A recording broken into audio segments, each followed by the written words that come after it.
जय गुरु जी संगत जी। गुरु जी को प्रणाम। आप सभी संगत को जय गुरु जी। संगत जी, ईश्वर का ध्यान कर लेने पर मनुष्य का आकार तो वही रहता है, परंतु उससे अशुभ कर्म नहीं होते। अर्थात जो व्यक्ति अपना सब कुछ ईश्वर को समझकर सांसारिक कार्य करता है, वह कभी गलत कार्य नहीं करता। और संगत जी, ईश्वर के अनंतम नाम है, अनंतम रूप है, अनंतम भाव है। उसे किसी भी नाम से, किसी भी रूप से और किसी भी भाव से कोई पुकारे तो वह सबकी पुकार सुन सकता है, वह सबकी मनोकामना पूरी कर सकता है। और संगत जी, ईश्वर को याद करने का सबसे पहला, सबसे सरल और उत्तम साधन है शिव पुराण का पाठ करना। तो संगत जी, आज हम शिव पुराण के बिंदेश्वरी करें उससे पहले हम इन चार पाठों का अक्सर पढ़ सकते हैं। इन चारों अध्याय में क्या, ये चारों अध्याय बताते हैं संगत जी कि जब कामधेन और रात्रि के भगवान शिव को मोहित करने के सभी प्रयत्न विफल हो गए, तब ब्रह्मा जी का शिव जी को मोहने का अहंकार चूर चूर हो गया। पर उनके मन में ये इच्छा समाप्त नहीं हुई और उन्होंने विष्णु जी का स्मरण किया। तो विष्णु जी ने कहा कि जब माता सती जन्म लेंगी तो आपको दुख का समन स्वाता ही हो जाएगा। और ब्रह्मा जी ने देवी दुर्गा की स्तुति करना शुरू ही की तो माँ चामुंडा प्रकट हुई और माँ ने वचन दिया कि भगवान शिव मोहित होकर उससे विवाह कर ले, इसलिए मैं सती रूप में पृथ्वी पर जन्म लूंगी। और फिर ब्रह्मा जी की आज्ञा से प्रजापति दक्ष ने देवी उमा को पुत्री रूप में प्राप्त करने के लिए तपस्या शुरू की और माँ ने प्रसन्न होकर दर्शन दिए और प्रजापति दक्ष का आग्रह स्वीकार किया।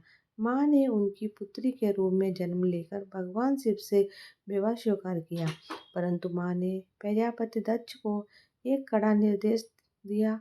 वो कड़ा निर्देश क्या है संगत जी, और ये सारा घटनाक्रम कर्म कैसे हुआ, उसको समझने के लिए हम शिव पुराण के बिंदेश्वरी के खंड 2 के अध्याय 9, 10, 11 व 12 का अध्ययन करने जा रहे हैं। अध्याय 9। ब्रह्म 9 ब्रह्मा का शिव विवाह हेतु प्रयत्न। ब्रह्मा जी बोले, काम ने प्राणियों को मोहित करने वाला अपना प्रभाव फैलाया। वसंत ने उसका पूरा सहयोग किया।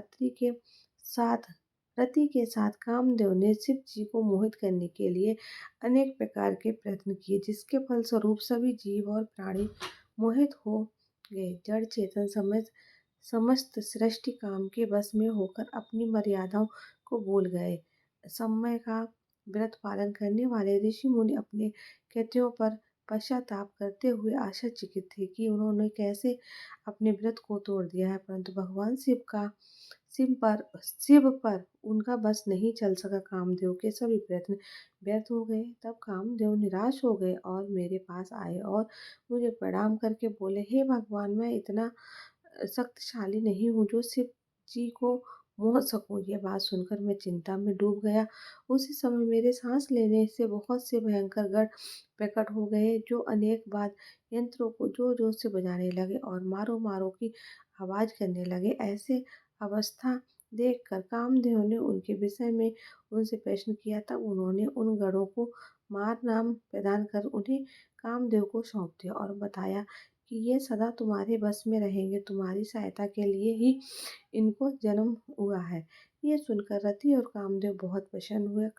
काम ने कहा, प्रभु, मैं आपकी आज्ञा के अनुसार पुनः शिव जी को मोहित करने के लिए जाऊंगा, परंतु मुझे ये लगता है कि मैं तो उन्हें मोहने में सफल नहीं हो पाऊंगा। साथ ही मुझे इस बात का भी डर है कि कहीं वो आपके श्राप के अनुसार मुझे भस्म ना कर दें। ये सुनकर कामदेव रति बसंत और अपने गणों को साथ लेकर पुनः शिव धाम को चले गए। कामदेव ने शिव जी को मोहित करने के लिए बहुत से उपाय किए, परंतु वो परमात्मा शिव को मोहित करने में सफल ना हो सके। फिर कामदेव वहां से वापस आ गए और उन्हें अपने असफल होने की सूचना दी। मुझसे कामदेव कहने लगे कि हे ब्राह्मण, आप ही शिव जी को मोह डालने का उपाय करें, मेरे लिए उन्हें मोहना संभव नहीं है। 9वां अध्याय समाप्त। 10वां अध्याय ब्रह्मा विष्णु संवाद ब्रह्मा जी बोले, नारद, कामदेव के चले जाने पर श्री महादेव जी को मोहित कराने का मेरा अहंकार गिर कर चूर चूर हो गया, परंतु मैंने मन में यही चल रहा है कि ऐसा क्या करूं जिससे महात्मा शिव जी स्त्री ग्रहण ग्रहण कर ले। ये सोचते सोचते मुझे विष्णु जी का स्मरण हुआ। उन्हें याद करते ही पीताम्बरधारी श्री हर विष्णु मेरे सामने प्रकट हुए। मैंने उनसे प्रसन्नता के लिए उनकी बहुत स्तुति की, पर तब विष्णु जी मुझसे पूछने लगे कि मैंने उनका स्मरण किस उद्देश्य किया है। यदि उन्हें कोई दुख या कष्ट है तो कृपया मुझे बताइए, मैं उस दुख का मिटा दूंगा। तब मैंने उनसे कहा, हे केशव, यदि भगवान शिव किसी तरह पत्नी ग्रहण कर ले अर्थात विवाह कर ले तो मेरे सभी दुख दूर हो जाएंगे, मैं पुनः सुखी हो जाऊंगा। मेरी ये बात सुनकर भगवान मधुसूदन हंसने लगे और मुझ लोग सुधरा ब्रह्मा को हर्ष बढ़ाते हुए बोले, हे ब्रह्मा जी, मेरी बातों को सुनकर आपके सभी भ्रमों का निवारण हो जाएगा। शिव जी ही सबके कर्ता और भर्ता हैं, वे ही इस संसार का पालन करते हैं, वो ही पापों का नाश करते हैं। भगवान शिव ही परम ब्रह्मा परमेश्वर निर्गुण नित्य अनिर्देश निर्विकार आदित्य अनंतम और सबका अंत करने वाले हैं। वे सर्वव्यापी हैं, तीनों गुणों का को आश्रय देने वाले ब्रह्मा विष्णु और महेश नाम से प्रसिद्ध रजोगुण तमोगुण सत्व गुण में दूर एवं माया से रहित है। भगवान शिव योग परायण और भक्त वत्सल्य है। हे विदेह, जब भगवान शिव ने आपकी कृपा से हमें प्रकट किया था तब उस समय उन्होंने हमें बताया था कि यदि ब्रह्मा और विष्णु और रुद्र तीनों मेरे ही अवतार होंगे, परंतु रुद्र को मेरे पूर्ण रूप माना जाएगा। इसी प्रकार देवी उमा के भी तीन रूप होंगे, एक रूप को माँ लक्ष्मी और दूसरे को श्री हरि की पत्नी होगी, दूसरा रूप रूप सरस्वती का होगा और वो ब्रह्मा जी की पत्नी होंगी। देवी सती उमा का पूर्ण रूप होंगी और वो ही भाभी रुद्र की पत्नी होंगी। ऐसा कहकर भगवान महेश्वर वहां से अंतर्ध्यान हो गए। समय आने पर हम दोनों ब्रह्मा विष्णु का विवाह देवी सरस्वती और लक्ष्मी से हुआ। भगवान शिव ने रुद्र के रूप में अवतार लिया। वे कैलाश पर्वत पर निवास करते हुए हैं। जैसा कि भगवान शिव ने बताया था कि रुद्र अवतार की पत्नी देवी सती होंगी तो साक्षात शिवा रूप है, अतः तुम्हें उनके अवतरण हेतु प्रार्थना करनी चाहिए। अपने मनोरथ का ध्यान करते हुए देवी शिवा की स्तुति करो।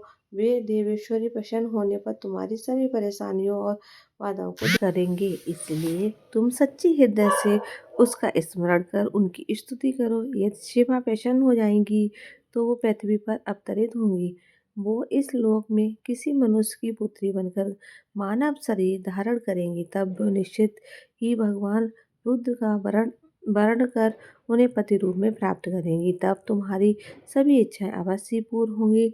अतः तुम प्रजापति दक्ष को ये आज्ञा दो कि ये तपस्या करना असंभव असंभव करे। उनके तप के प्रभाव से ही पार्वती देवी सती के रूप में उनके यहाँ जन्म लेंगी। देवी सती ही महादेव को विवाह सूत्र में बांधे।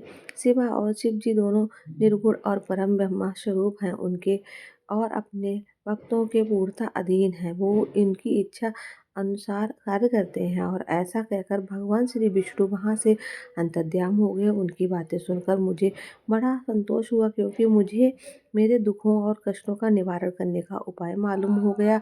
तब अध्याय 11 ब्रह्मा जी की काली देवी से प्रार्थना। नारद जी बोले, पूज्य पिताजी, विष्णु जी के यहाँ से चले जाने पर क्या हुआ? ब्रह्मा जी कहने लगे कि जब भगवान विष्णु वहाँ से चले गए तो देवी दुर्गा का स्मरण करने लगा और उनकी स्तुति करने लगा। मैंने माँ जगदम्बा से यही प्रार्थना की वो मेरे मनोरथ पूर्ण करे। वो पृथ्वी पर अवतरित होकर भगवान शिव का वरण करे और उन्हें विवाह बंधन में बांधे।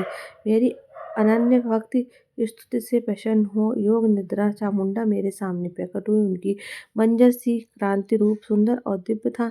वो चारों भुजाओं वाले शेर पर बैठी हुई थी। उन्हें सामने देख मैंने उनको अत्यंत निम्रता से प्रणाम किया और उनकी पूजा उपासना की। तब मैंने उन्हें बताया कि देवी भगवान शिव रुद्र रूप में कैलाश पर्वत पर निवास कर रहे हैं। वो समाधि लेकर तपस्या में लीन है। वो पूर्ण योगी हैं। भगवान रुद्र ब्रह्मचारी हैं और वो व्यस्त जीवन में प्रवेश कर चुके हैं। वो विवाह नहीं करना चाहते, अतः आप उन्हें मोहित कर अपनी उनकी पत्नी बनना स्वीकार करें। देवी, स्त्री के कारण ही भगवान शिव ने मेरा मजाक उड़ाया, मेरी निंदा की है, इसलिए मैं उन्हें इसी के लिए आसक्त देना चाहता हूँ। देवी, आपके अलावा कोई भी इतना शक्तिशाली नहीं है को भगवान शंकर को मोह में डाले। मेरा आपसे अनुरोध है कि आप प्रजापति दक्ष के यहाँ उनकी कन्या के रूप में जन्म लें और भगवान शिव का वरण करें, उन्हें गृहस्थ आश्रम में प्रवेश कराएं। देवी चामुंडा बोली, हे भगवान, हो ब्रह्मा, भगवान शिव तो परम योगी हैं, उनको मोहित करके तुम्हें क्या लाभ होगा? इसके लिए तुम मुझसे क्या चाहते हो? मैं हमेशा से ही उनकी दासी, उन्होंने अपने भक्तों का उद्धार करते हुए ही रुद्र अवतार किया है। ये कहकर वो शिव का स्मरण करने लगी। फिर वो कहने लगी कि ये तो सच है कि कोई भगवान शिव को मोह माया के बंधनों से नहीं बांध सकता। इस संसार में कोई भी शक्ति को शिव जी को मोहित नहीं कर सकता, और मुझसे तो इतनी शक्ति नहीं कि मैं उन्हें इतने कर्तव्य पथ से विमुक्त कर सके। फिर भी उनकी प्रार्थना से प्रसन्न होकर मैं आपका प्रयत्न करूंगी। इससे भगवान शिव मोहित होकर विवाह कर ले, मैं सती रूप धारण कर पृथ्वी पर अवतरित होंगी। ये कहकर देवी वहां से अंतर्ध्यान हो गई। तो 11वां अध्याय यहीं पर होता है। तो संगत जी, आगे का सत्संग हम आपको कल सुनाएंगे। तब तक के लिए जय गुरु जी, शुक्राना।